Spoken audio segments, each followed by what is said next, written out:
বন্ধুরা আমি চলে আসলাম ASKS অত্যন্ত সুন্দর ও মনোরম দেশে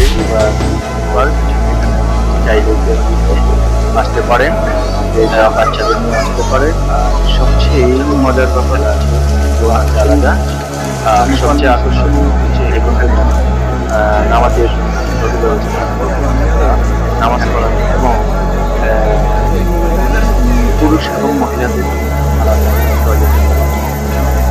আমার অনেক বড় কথা হলো ফ্যামিলি বাচ্চাদের নিয়ে টাকা চাইলে খুব সুন্দর একটা ফুড পার্ক।